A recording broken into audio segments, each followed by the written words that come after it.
Mais uma semana se iniciando e damos graças a Deus por mais uma vez podermos estar na sua presença, meditando da sua palavra, aprendendo um pouco mais daquilo que Ele tem feito para as nossas vidas e no muito que Ele ainda fará.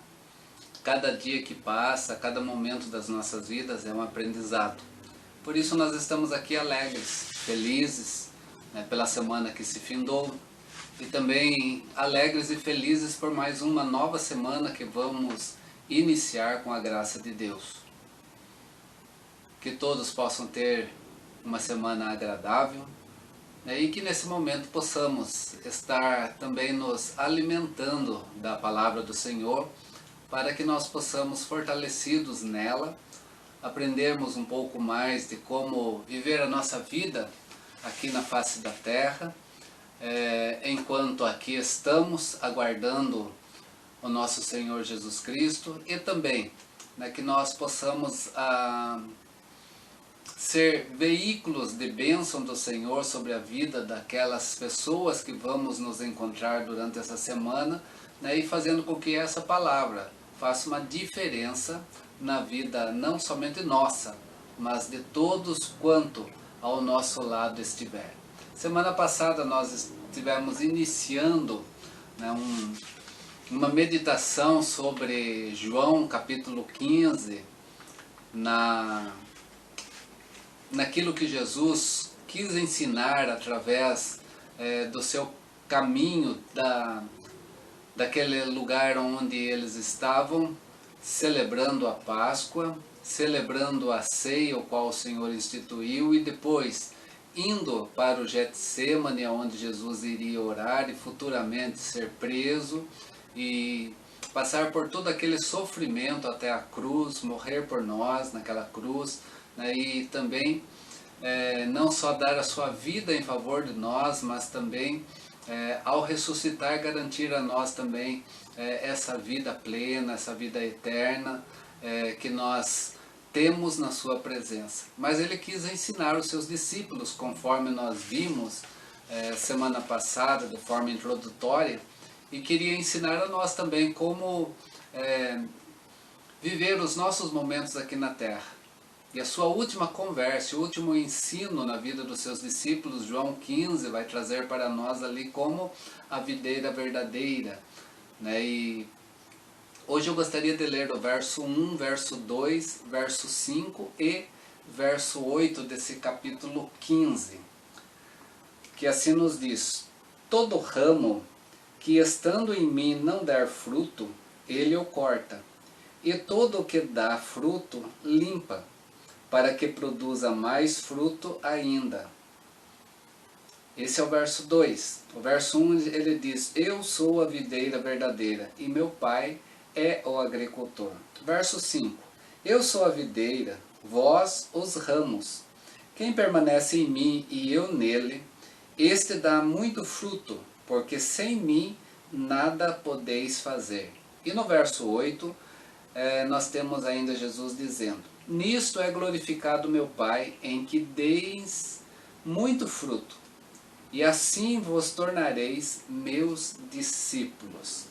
O que nós temos nesse texto que podemos aprender nesse momento sobre Jesus, no seu último ensino à vida dos seus discípulos e também para as nossas vidas. Jesus, quando estava com os seus discípulos naquela última Páscoa, conforme nós vimos, ao sair para o jardim do Getsêmani, ele passou por uma videira, e passando por essa videira, ele segurou em suas mãos um galho da videira maduro. Conforme vemos nesse texto, Jesus falando sobre a videira, sobre os ramos e sobre os frutos. E ele chama a atenção dos seus discípulos para verdades profundas que daria através daquele galho, daquele ramo que estava nas suas mãos, com as suas folhas e com os seus frutos também presente nele. O que Jesus queria que não só os seus discípulos compreendessem, mas que também nós compreendêssemos que aquilo que ele deixou para nós realizar tinha a ver com os frutos daquela videira. Nós estamos aqui na terra, fomos alcançados pela graça em Cristo Jesus, mas não para nós vivermos uma vida passiva, mas uma vida ativa, como cidadãos do reino neste local. Então nós precisamos compreender aquilo que ele deixou para nós realizarmos, e vamos compreender isso através dos frutos daquela videira. Então, nessa história, Jesus quer nos fazer compreender o nosso papel. O nosso papel diante de quem? Diante de Deus. Em primeiro lugar, diante de Deus, conforme o texto vem dizer aqui, o verso 1 é bem claro quando diz, eu sou a videira e meu pai é o agricultor. Então nós temos aqui os ramos que somos nós, temos Jesus Cristo como a videira, mas nós temos o Pai como o agricultor. E Deus quer mostrar para nós justamente isso, como nós devemos nos portar, como que nós devemos ser no nosso papel diante de Deus. Papel esse que um dia nós vamos prestar conta ao nosso Deus. Como isso? Primeiro Jesus vai explicar tudo aquele ensino que ele tem para os seus discípulos. Primeiro ele se coloca então como ele sendo a videira ou a vinha. Quando nós falamos de vinha, nós temos que ter em mente o tronco, aquele tronco que sai da terra, que dá a base, que dá a sustentação para os ramos. Os viticultores, tradicionalmente, eles mantêm a videira na altura da sua cintura. Assim ela acaba o quê? Num grande nó, de onde os galhos crescem para um lado, crescem para o outro, ao longo do parreiral. Assim que nós vemos a forma mais tradicional de se fazer a plantação de uma vinha. Esse tronco é Jesus Cristo. E é isso que Jesus está dizendo para os seus discípulos e que precisamos entender. A segunda questão que Jesus coloca aqui é que o agricultor é o Pai. O viticultor é aquele que faz o quê? Que cuida da vinha. Se a vinha não for cuidada pelo viticultor, ela não vai produzir e ela também vai morrer.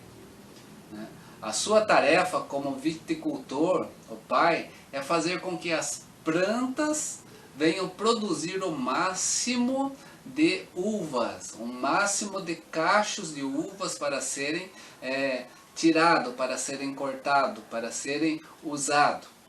Nesse sentido, Deus é quem cuida para que nós possamos dar fruto. Por isso que o ensino que Jesus traz aqui, e está no verso 8, ele diz que nós somos os ramos.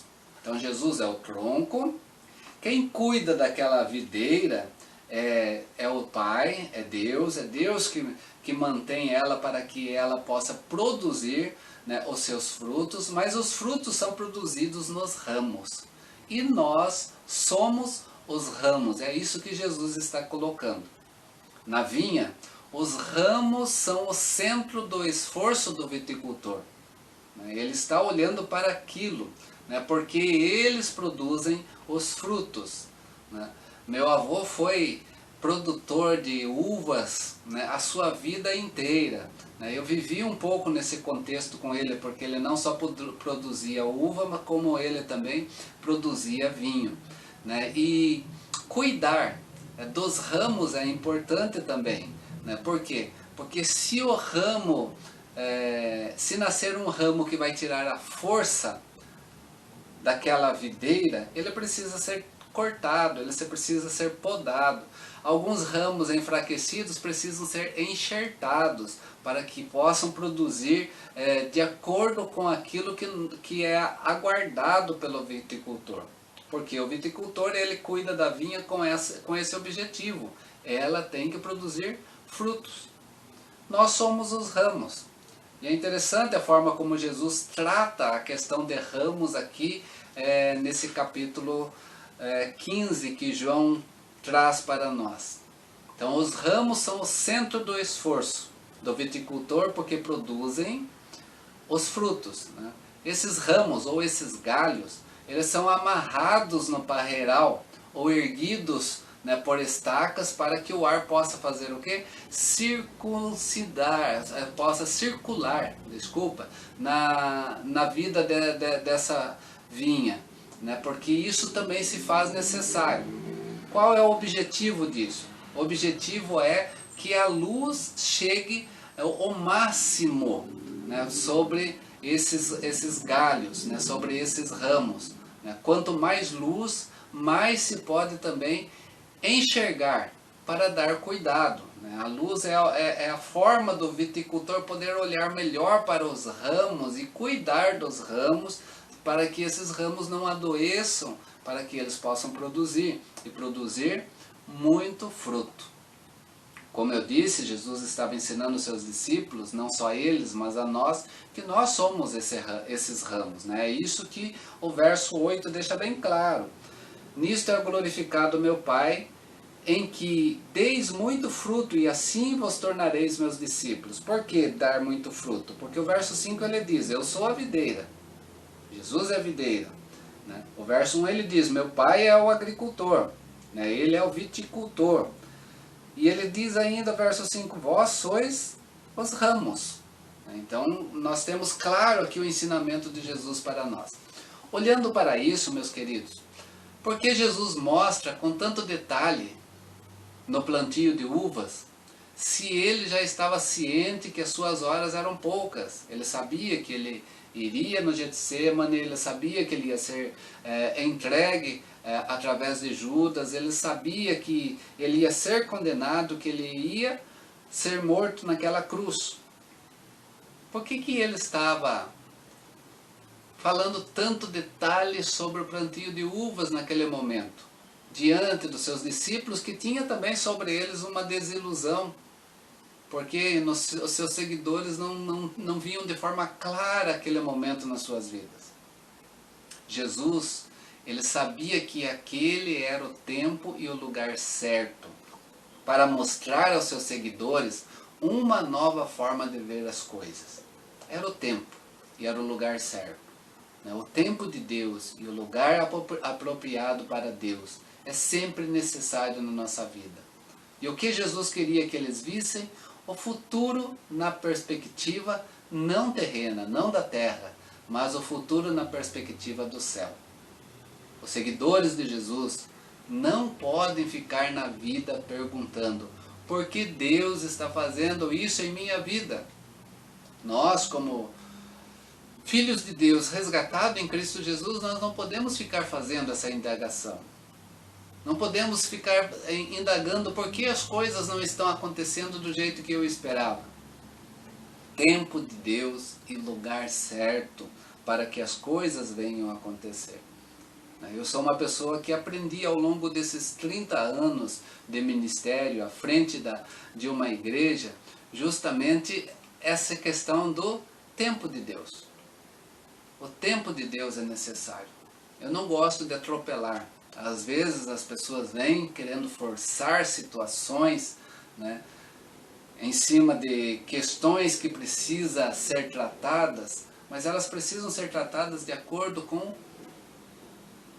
o tempo de Deus, de acordo com o momento que Deus vai preparar, no momento propício, Ele vai fazer.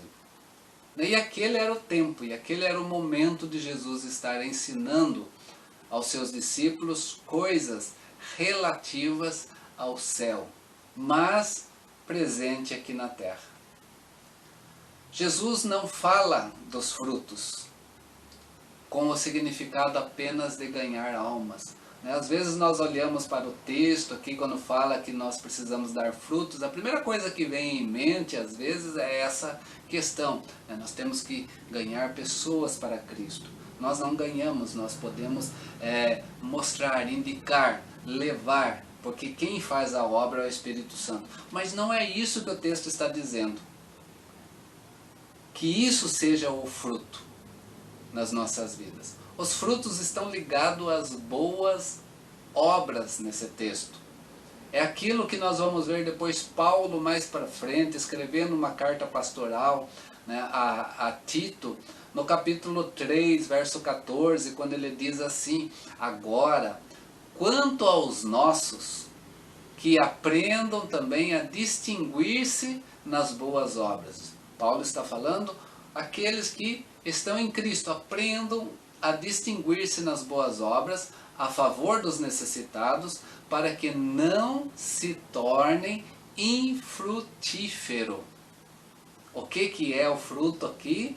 Segundo Paulo explicando a Tito, é que as nossas boas obras em favor daqueles que necessitam nos mostra frutos bons na nossa vida, não nos tornamos infrutíferos quando nós assim o fazemos.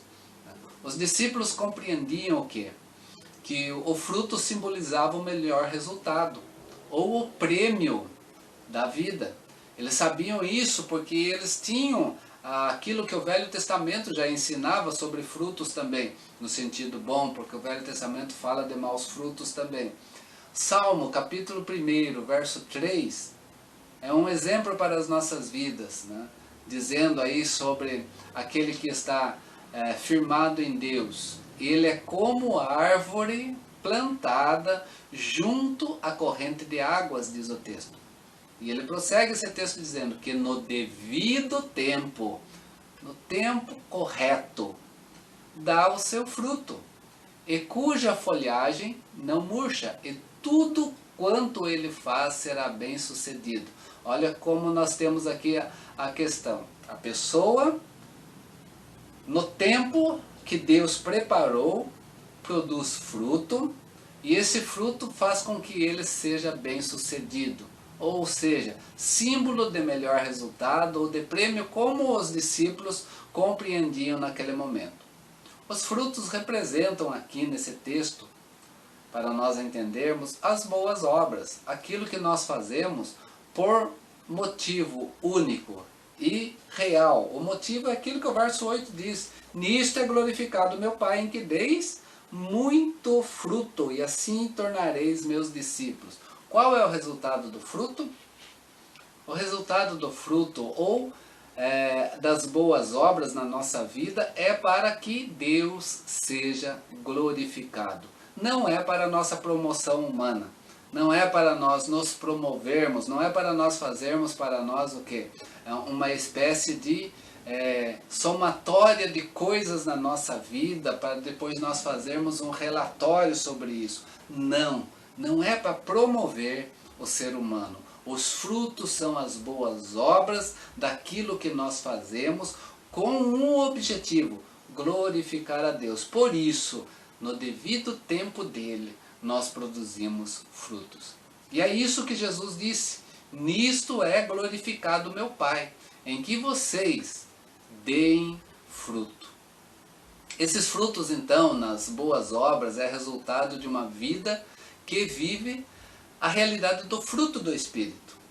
Lembrando quando Paulo escreve aos cristãos da Galácia, no seu capítulo 5, ele fala que o fruto do Espírito é amor, alegria, paz, longanimidade, benignidade, bondade, fidelidade, mansidão e domínio próprio. E ele diz: contra essas coisas não há lei. Esse é o fruto do Espírito. E quem tem essas coisas dentro de si, produz boas obras naturalmente. Mas produz boas obras naturalmente não para uma autopromoção, como às vezes nós vemos pessoas querendo fazer autopromoção para se destacarem. Os frutos que produzem boas obras e que glorificam a Deus é aqueles frutos de quem tem uma vida cheia do fruto do Espírito Santo. Por isso, produzir frutos é compartilhar a fé comum. Compartilhar a fé comum com o alvo, o nosso Deus, que seja engrandecido. Pois eles só vão aparecer, esses frutos, quando verdadeiramente nós fazemos algo exterior com um só motivo. Qual o motivo? Dar glória a Deus. Não é outro motivo. Dar glória a Deus é o único motivo na nossa vida. Jesus diz para nós: vos designeis. E é isso que Jesus estava dizendo aos seus discípulos, para que vades e deis fruto, e o vosso fruto permaneça, porque quando o fruto está no tempo de Deus, de acordo com a vontade de Deus, ele permanece. Nós fomos então, meus queridos, criados para as boas obras, que é uma resposta de nossa fé. A fé sem obras é morta. A palavra de Deus mesmo nos diz isso. Mostra-me a tua fé sem obras, que eu mostrarei a minha fé com as obras que vão mostrar o fruto que glorifica a Deus. E isso sim, não é promoção pessoal. Nós estamos aqui, na face da terra, fomos salvos por Jesus Cristo, somos o povo de Deus na face da terra, para cumprir a vontade de Deus e agir no tempo dele, para que os frutos produzidos pelas boas obras da nossa vida, nós que vivemos no fruto do Espírito, venha a permanecer. Concluindo, essa primeira parte que nós vamos prosseguir, às vezes nós pensamos que algo importante no plano de Deus vai acontecer de forma automática em nós. Às vezes nós esperamos essa reação num contexto de vida de fé. Mas a realidade difere quando nós olhamos para a vinha, quando nós vemos para o nosso texto aqui, quando nós estamos diante desse texto, daquilo que Jesus estava ensinando. Por que difere? Para a vinha produzir de verdade, para que ela dê frutos, seus galhos precisam estar sendo cuidados em primeiro lugar pelo viticultor, pelo Pai. As nossas vidas precisam estar totalmente voltadas para Deus. Mesmo que em algumas vezes esses galhos não venham produzir de forma uniforme. Um galho pode produzir mais fruto do que o outro galho, mas o galho não pode ser estéril, ele tem que produzir. Não vai ser de forma uniforme? Não, mas ele vai produzir fruto para a glória de Deus. Por quê? Porque cada ramo dentro dessa plantação também é singular. Ele vai produzir fruto de tamanho diferente. Cada um de nós, não adianta nós querermos fazer em nós uma uniformidade. Nós somos pessoas, somos singulares. Aquilo que Paulo fala sobre o corpo de Cristo lá em Coríntios, quando ele fala o quê? Que o corpo é feito de vários membros, e cada membro faz a sua parte. É nesse sentido que Jesus está dizendo aqui, quando ele fala sobre os ramos produzindo fruto, e nós vamos ver isso nos próximos dias. O que precisamos fazer e que precisamos entender hoje é que o que precisamos fazer é caminharmos. E caminharmos como Jesus estava caminhando naquela vinha. Caminhar pela vinha, para nós vermos os resultados que se pode produzir nessa vinha. E resultados esses que são eternos, que glorifiquem a Deus. E olhar para nós como ramos, como galhos, aonde nós estamos nessa vinha. Qual o resultado que a nossa vida está produzindo para Deus, para que Ele seja glorificado hoje. O que eu tenho feito para que a glória de Deus possa estar sendo manifesta. Não para a minha exaltação, não para que eu venha me mostrar, mas para que Deus possa se fazer presente e as pessoas também possam glorificar ao Pai. Que Deus possa nos ajudar a entender que nós, como ramos, temos que produzir frutos, e esses frutos são as boas obras, vinda da fé em nossa vida, mas para isso nós temos que estar também cheio do fruto do Espírito, como verdade suprema sobre nossas vidas. Semana que vem nós vamos prosseguir nesse texto e vamos tentar entender um pouquinho mais, caminhar um pouquinho mais com Jesus, para que nós possamos compreender mais ensinamento que esse texto traz para nós, porque são só 3 alvos nesse texto. Jesus como vinha ou como videira, o Pai como agricultor e nós como ramos. O Pai cuida, Jesus é o tronco, Jesus é a base e nós somos os ramos. Né? E tudo isso para glorificar ao nosso Deus o Pai. Que Deus nos abençoe, tenhamos uma nova semana na presença de Deus, caminhando, né, e vendo-nos como esses ramos, deixando-nos ser cuidado pelo Pai, né, e no tempo certo, naquele objetivo que Ele colocar nas nossas vidas durante essa semana, algo que venha glorificar o Seu nome, que nós possamos estar com uma fé atuante, de forma que nós venhamos a produzir bons frutos que glorifiquem ao nosso Deus. Vamos orar? Obrigado, Senhor, pela Tua palavra. Obrigado a Deus pelo ensinamento que Jesus Cristo trouxe para as nossas vidas e que o Espírito Santo possa, Deus, nos orientar a entender mais dessa palavra para o nosso crescimento espiritual. Que nós possamos entender o tempo do Senhor e possamos olhar ao Pai com o olhar da fé, aquilo que nós possamos fazer de boas ações, boas obras, mas que são resultado da nossa fé, para que o Teu nome seja glorificado, não que nós venhamos a querer crescer, que diminua nós, mas que Cristo cresça e que o Teu nome seja glorificado. É o nosso pedido, Pai, com gratidão em Cristo Jesus, suplicando as Tuas bênçãos sobre essa nova semana em nossas vidas, em nosso lar, em nossa comunhão de uns para com os outros, na nossa vida familiar, marido, esposa, filhos, irmãos, namorado, namorada, que em tudo, como servos, como trabalhadores, nós possamos glorificar o Teu nome, Senhor. Abençoa-nos nesta nova semana, livra-nos de todo o mal, livra-nos das pessoas más, para que nós possamos viver, ó Deus, sobre a Sua vontade e que a luz de Cristo possa brilhar em nossas vidas. É o que te pedimos, Pai, em Cristo Jesus. Amém. Que a bênção do Deus triuno, do Pai, do Filho e do Espírito Santo seja presente sobre a minha vida, sobre a sua vida e sobre a vida de todos os filhos de Deus espalhados sobre a face da terra, hoje e para todos sempre. Amém. Uma boa semana. Nós teremos mais uma vez o nosso estudo durante essa semana, que nós estamos estudando sobre a liberdade cristã, que você possa estar seguindo, né? Naquilo que tenha dúvida, naquilo que queira comentar, né? Naquilo que queira somar, né? Na experiência daquilo que você tem aprendido, né? Compartilhe para que nós possamos crescer juntos, né? E nos ajudar juntos, né? É isso que nós precisamos, não estamos só na face da terra. Nós estamos uns para com os outros, com Cristo em nossa vida. Deus te abençoe, forte abraço e uma boa semana.